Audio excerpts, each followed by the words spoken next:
Welcome to Desk Geek. We are going to have so much fun here. This is a game called Riptale. What a perfect game for Father's Day, because if you're a father, you've got kids running around and you don't have time for tons of gaming sessions and long hours without being interrupted while you're trying to play a game. And Riptale is perfect for that because you can play as long as you want with your sessions. You can play short sessions. You can be interrupted and pause the game. It doesn't matter because it's not online. There are unlockables here. It's a fun game to level up. It's a super fun game to play. It's a 2D roguelike adventure where you get to power up, get a bunch of different attacks so that you can destroy your enemies. The story starts to unfold as you play. The sound effects are fantastic. The game design, the graphical vision, I think is really cool. It reminds me a little bit of Kill Bill with that over-the-top graphic violence, and that's what makes it so much fun. I'm playing it with an Xbox controller with Manjaro Linux here. Of course, the system requirements here are extremely low, like a gigabyte of RAM, a processor that your phone probably has inside of it, and like 200 or 500 megabyte video card or something. So if you've got a lower end system, this is a perfect game for you. If you have a higher end system, it's still a perfect game for you. You're going to have a lot of fun playing it. So let's get in here. So you can go and to the tutorial if you want, or we're going to go right into playing the actual game. But the combat tutorial is really well done in here. You just jump over there. It teaches you some stuff. You jump up and you jump down into your level. Now, this is very much like, the movies portray samurais as trying to kill your enemies in as few hits as possible. And that's what you're trying to do here. You have 3 gems up at the top that you can see. And as you attack, those gems go away. As you level up, you'll get more gems and can kind of combine attacks and things there. So, you can see we got 2 enemies there. Wow. That was pretty good. That's some pretty good action right there. And you guys say I'm bad at games. I mean, look at this skill. Oh, I did get hit there. But you collect gold because there are stores in this game, so you can go buy some of your special attacks and abilities. And again, because you run out of gems, you want to try to kill your enemies in as few hits as possible. You can also bypass your enemies. I love these type of games. There's not a bunch of movie realistic graphics and things, and I love those games too. I'm not putting those down. But it's just a simple, old school console fun. There's no saves here. Once you die, you start over. It's very much like the Bindings of Isaac, if you're used to that, where once you die, you're going to lose all your power-ups and everything. The levels are named, so I don't think they're just generated on their own, but they're random. You're not necessarily going to go to the same level every time, so you're not going to be able to win this game based on muscle memory. So in that way, it's very challenging, but you do feel powerful in this game, especially the more you level up. And you can get lots of combo attacks in here. And of course, all the blood and effects and things like that. Over-the-top blood, not realistic blood, is really kind of cool. I love the artsy style of this game.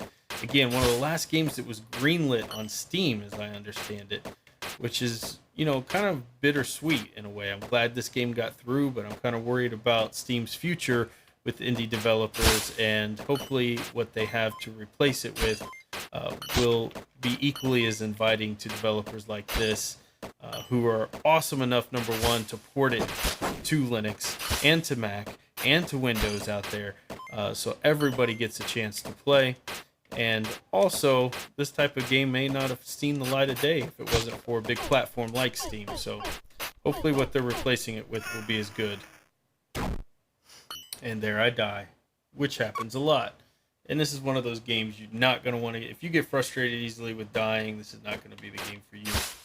But this is a low-stress game to me. This is one of those fun games you can play if you've had a rough day at work, or you're just wanting to relax. This is the type of game you could sit there and play without having to put a huge amount of thought into it. It's not going to take over your life. And that's why I like these type of games, especially being a dad. You don't have tons of time to just sit there and play games anymore. But you still want to play and have fun, and these are the perfect types of games for that.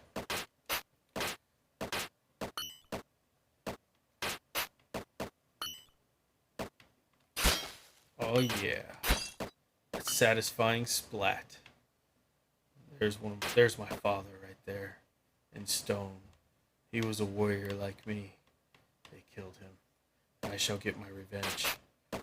Yes, I'm making up my own storyline. But this storyline does unlock as you play. You'll find different areas that will have pieces of the story.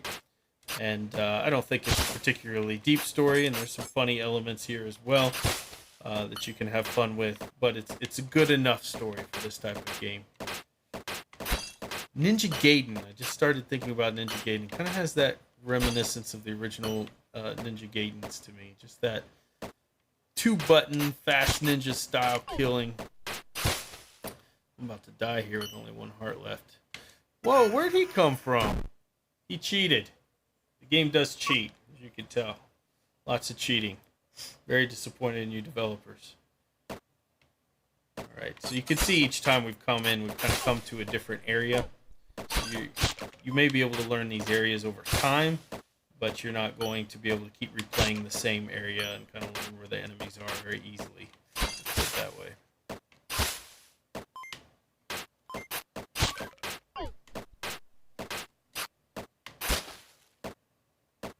Such a cool game. Great game. Get yourself your favorite beverage, your favorite snack. You can pause at any time. Get your munch on. Come back. Start playing again. This is one of those games also, I think the more liquored up you are, probably the better you are at this game. I've had an absolute blast with this game. One of the best $8 I've ever spent on a game. Certainly very, very well done.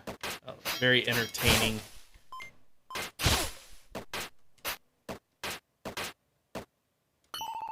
Knowledge is bestowed upon the brave. So I think I got something, but I don't know quite what. So like Binding of Isaac, I'm hoping there's lots of DLC content for this game that comes out, and that the developers continue to make games like this, because it's just so much fun. Make add-ons and things to this game. I've got to find out what the unlockables section is. If you've played this game and know what the unlockables section is about, is that unlockable levels that you've unlocked that you can go back and play? If there are codes that you can use to get back to certain levels or certain powers that you had, I'd love to know that.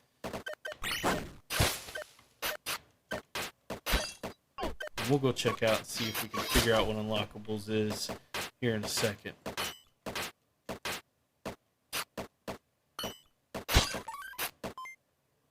We're actually doing pretty good on this round. You guys should have seen some of the games I didn't film.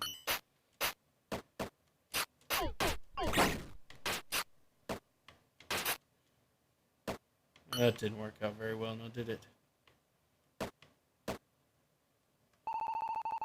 Cuisine of the United Cities. The best fish dishes are made out of the holy fish. Well, naturally. Or so the story goes. I personally haven't ever tasted one.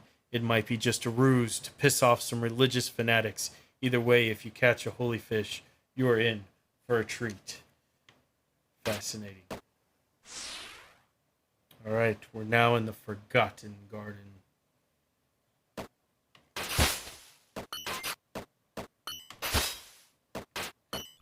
I love the simplicity of the controls. You use X, which is your hit, you use A to jump, and you use this to move around. And you point this towards your enemies as you hit X, and your guy floats around and attacks. I mean, it really couldn't get any simpler. Love that they kept the controls simple. Makes it just so much easier to get into the game and just have fun, which is what this game's all about. Oh yeah, that satisfying splat.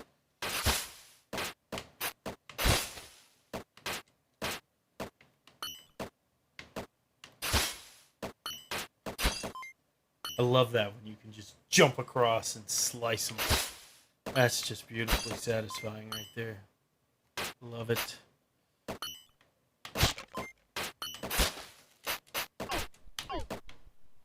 If you jam on the buttons too much, like you see me do quite a bit, you run out of the gems at the top, so you're not able to continue attacking, and that leaves you open to die quite fast.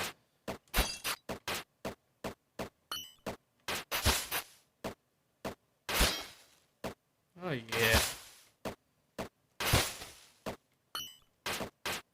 Off with his head.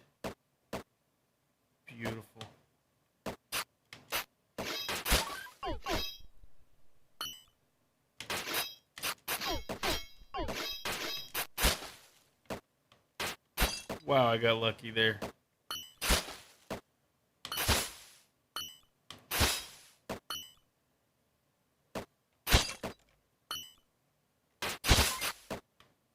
I need that coinage. Need that coinage for power-ups. Alright, we'll go back here.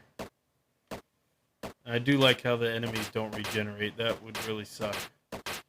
Came back to the game and then, or came back to the level and all the enemies were regenerated. United Chronicle.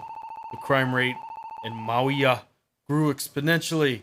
After 1288 XA takeover, the criminals started to strong-arm government positions to themselves and in turn making their business easier to conduct. This resulted in the infamous Red Bird ban. You are not allowed to have a red bird. I wonder if that Red Bird ban is the red sash that follows my character. Oh man.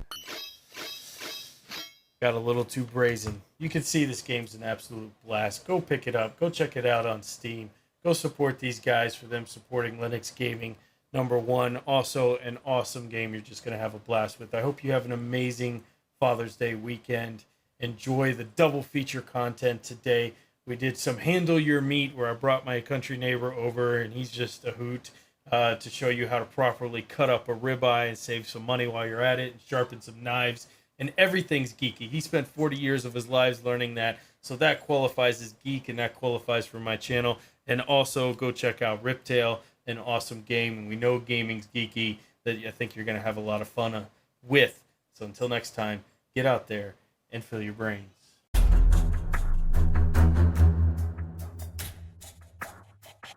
Don't get subscribed. Does not like the video.